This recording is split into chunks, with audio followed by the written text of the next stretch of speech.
sobre su actualidad. En nuestra partidocracia hace 10 años que gobierna el Frente Amplio, uno de los 3 partidos importantes que concurren al poder, que en realidad es una coalición de viejos partidos de origen marxista en sus distintas versiones, unidos electoralmente hace más de 40 años a instancia de la política de alianzas del Partido Comunista. Hoy, post-socialismo real están reciclados, travestidos, en una mezcolanza que se autodefine como progresista y que ha conseguido la mitad del electorado. Cuenta con una exigua mayoría parlamentaria, pero suficiente para aplanar a la oposición, compuesta de los 2 partidos históricos con casi 180 años de ocupación, el Partido Nacional o Blanco y el Partido Colorado. Todos son partidos politacistas, le atrapa todo, cachpoe, con alas más o menos derechas e izquierdas en sus respectivos discursos, y en lo ideológico liberales y capitalistas, aunque con diferentes matices. Puede decirse que el Frente Amplio ha gobernado desde la paradoja, la dislocación y hasta cierta esquizofrenia o división mental respecto a su pasado y su presente. Ha olvidado las consignas revolucionarias de los 60 y 70 que llevaron al país a la guerra civil, como reforma agraria, estatización de la banca, etc., mientras exacerba otras, sobre todo de fuerte carga simbólica, como son el falseamiento de la historia y la venganza contra los militares.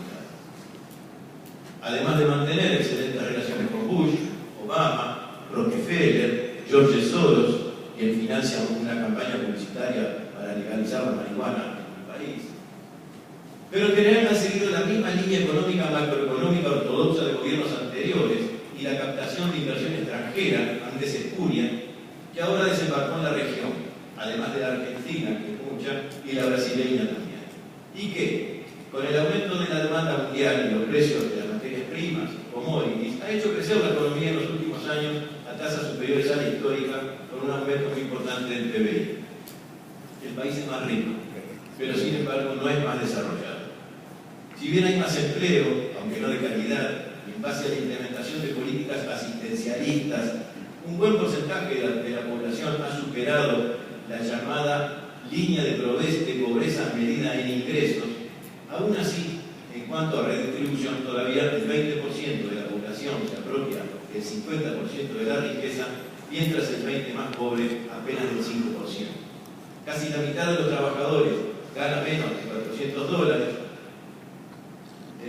en un país encarecido, y miles de compatriotas viven aún en condiciones intolerables. Esto según un propio informe de la Central Sindical. Por otra parte, medida la pobreza y necesidades básicas insatisfechas, tenemos que todavía más del 30% de la población tiene al menos una carencia crítica. El Estado ha recaudado mucho, incluyendo impuestos a los sueldos y jubilaciones de la clase media, pero ha gastado mucho y mal, no invirtiendo en infraestructura, aumentando el déficit fiscal, la deuda externa, esa que antes no había que pagar. Ha despilfarrado con acomodar amigos, cargos de confianza, asistencialismo proselitista y corrupción de los que se decían paladines de la ética. De modo que después de un largo periodo de expansión económica con un Estado ineficiente y mal gestionado, el Uruguay presenta signos preocupantes de pobreza material, pero sobre todo social y moral. El 8% de la población vive en los llamados asentamientos irregulares o cantegriles, donde se reproduce una subcultura marginal y delictiva que constituye una frontera social de segregación residencial y educativa. La otrora excelente educación pública, copada desde hace años por la revolución, con la pasividad y a veces la anuencia de los llamados demócratas, ha caído a un nivel paupérrimo según las pruebas internacionales PISA, siendo quizás el problema más grave que tiene el futuro nacional.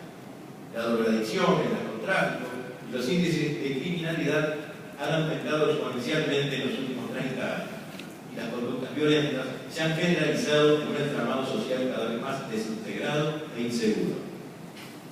Las nociones de autoridad, jerarquía y respeto se han socavado desde la propia hegemonía cultural progresista que impregna todos los ámbitos, especialmente la educación. Lo políticamente correcto es la agenda liberal de derechos humanos, que aplaude los medios de comunicación del mundo y la claque progresista.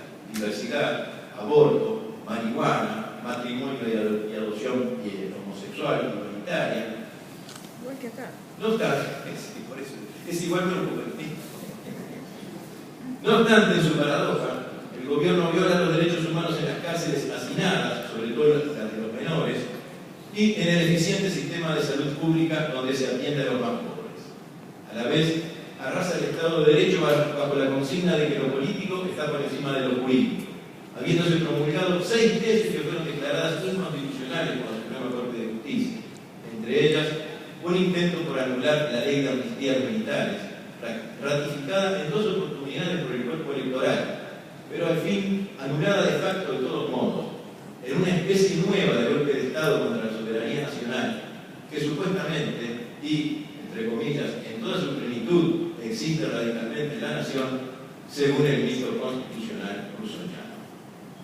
Además, atrapado en su propia telaraña, el gobierno ahora no puede ejercer la potestad a través de un aparato estatal y en una sociedad ya corrompida por la acción marxiana, ese giro copernicano del marxismo ejercida por ellos mismos durante 50 años ante la inveterada y consustancial tibieza de los liberales de derechas.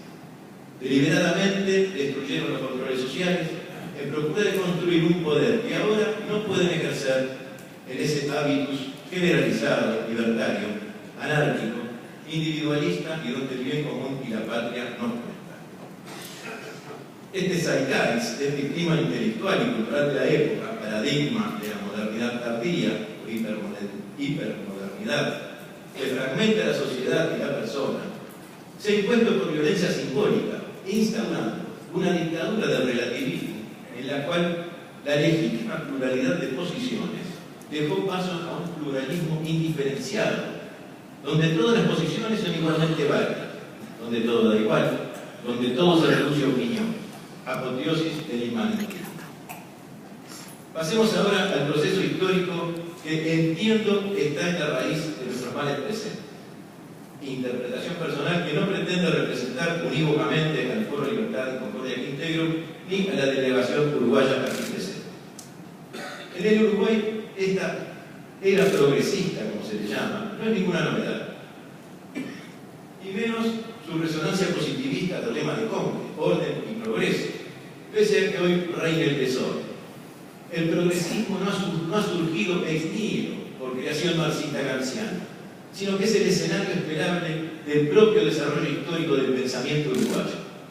Y digo uruguayo y no oriental porque me afilio a la interpretación ideológica de ambos nombres de nuestra identidad nacional como signos de cambio de paradigma. La orientalidad como encarnación de los ideales y valores fundacionales de nuestra patria, y la uruguayidad designatum del modelo emergente, que le diera a la República la bien ganada fama de ser la menos religiosa, más liberal, más democrática y más laica del continente. Peculiaridad uruguaya por su radicalismo, como veremos, es cierto, pero no originalidad. Dice también el padre Sáenz, los problemas de nuestro tiempo no acaban de nacer. Tienen a sus espaldas un largo periodo de gestación, a veces de siglos. Allí vamos a encontrar la explicación de ese gran proceso de apostasía.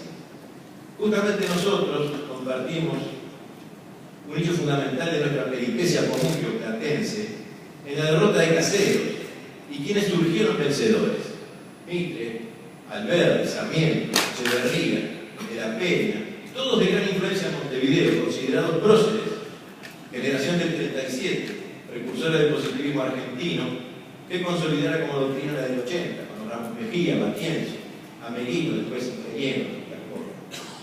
Veamos entonces cómo el proceso filosófico uruguayo abandonó el pensamiento escolástico heredado de la hispanidad, que es decir, cristiandad, cuando la fe iluminaba la razón y se integraba en la teología y la filosofía. En sus primeras luchas, la escolástica coexistió con la ilustración, el enciclopedismo, el sansimonismo utópico y el espiritualismo ecléctico, pero al fin sería superada. Citaremos a Arturo Ardao, pensador uruguayo, insospechado de cualquier connotación nacionalista católica, en su obra Espiritualismo y Positivismo en el Uruguay. También puede verse a Real de Azúa, en el ambiente espiritual de los recientes. Dice Ardao, el espiritualismo y el positivismo fueron algo más que 2 instancias de la evolución del pensamiento uruguayo. Protagonizaron un verdadero drama filosófico.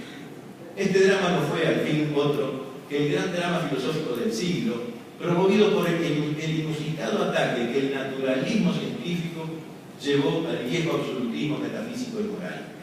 Asumió los caracteres de una revolución cultural auténtica, consumada hacia el 80, con la consagración del positivismo, revolución precedida y preparada por la que hacia el 70 había llevado a cabo a su vez el propio espiritualismo al ocasionar en nombre del racionalismo la primera ruptura formal de la inteligencia uruguaya con la Iglesia Católica. Por intermedio de ambas revoluciones sucesivas se transformó sustancialmente la conciencia religiosa al mismo tiempo que la estructura intelectual del país.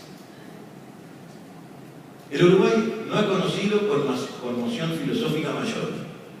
Hacia 1890 el proceso está cumplido. Ya no se habla más de racionalismo como escuela filosófica dogmática.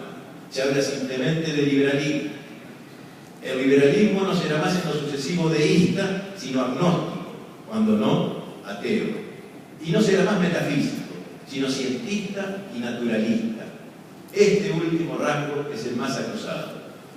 En filosofía, el positivismo escéptico sirve de premisa al materialismo ateo. Fin de la cita de Rodin. Vemos entonces cómo lo central es la implantación del naturalismo, como enseña el padre Sáenz, lo que denota que se trata claramente de una lucha teológica contra lo sobrenatural, de la razón independiente, soberana, contra la revelación.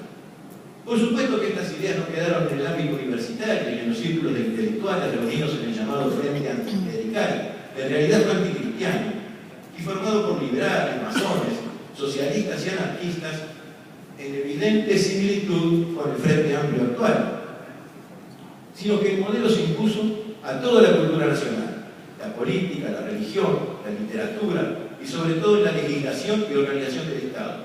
Se secularizaron los nombres de las calles y de los pueblos, y hasta el calendario se secularizó. Nosotros no tenemos Semana Santa, tenemos Semana de Turismo, no tenemos Navidad, tenemos Día de la Familia. Pero la gran batalla por el imaginario se dio en la disputa por la educación pública, en un gran circo, a bandaleros. Si bien el proceso de secularización en Uruguay y su correlato de laicización se desarrolló a lo largo de 60 años, entre 1860 y 1920, con la separación brutal, como se le llamó, de la Iglesia y el Estado en 1818, y ese gran acontecimiento de la historia nacional, finalmente se terminó de imponer desde el poder, cuando el Frente Anticlerical se aglutinó alrededor del presidente José Valle Ordóñez. No es casual que ese primer vallismo se haya reivindicado hoy por el Frente Amplio, porque la cosmovisión es casi la misma, incluso en su talante antifascista y filocomunista. Esta imposición, como en Caseros, no estuvo exenta del triunfo armado de la guerra civil, que a partir de 1904 dejó el camino. La influencia no es inglesa, sino francesa y radical, por lo que la imposición del laicismo no fue liberal, sino jacobina, es decir, dogmática, intolerante y tiránica. He aquí la peculiaridad uruguaya denunciada en su momento por José Enrique Rodó contra el vallismo, en defensa del propio liberalismo.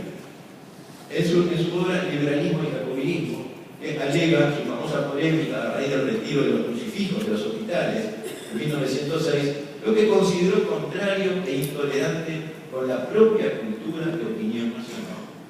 Lo mismo que ocurre hoy, por ejemplo, con la ley de la marihuana y los juicios a los militares. José Pedro Varela fue el autor de la reforma educativa de 1876, quien fue alentado por Sarmiento en Estados Unidos e instauró la escuela laica, gratuita y obligatoria en el gobierno militar del coronel Latorre. Ese que Varela, por obra del discurso dominante, ocupa el segundo lugar en el procerato uruguayo después de Artigas, según las encuestas de opinión pública. Lo han elevado a esos altares. La reforma fue copiada de los reformistas franceses, Jules Ferry, 1881, pero aplicada en la realidad mucho más radicalmente que en Francia, lo cual es una verdadera rareza del Uruguay en el mundo occidental entero, como lo ha estudiado muy bien Pablo Silveira y otros, ¿no? Con el tiempo, finalmente, el tradicional modelo oriental de Dios y Patria fue arrancado de cuajo del espacio público uruguayo. De ahí que cuando un inspector de escuela preguntó en 1935 ¿qué es la patria?, el niño respondió: la patria es la humanidad, o sea, todo el mundo. Lema anarquista y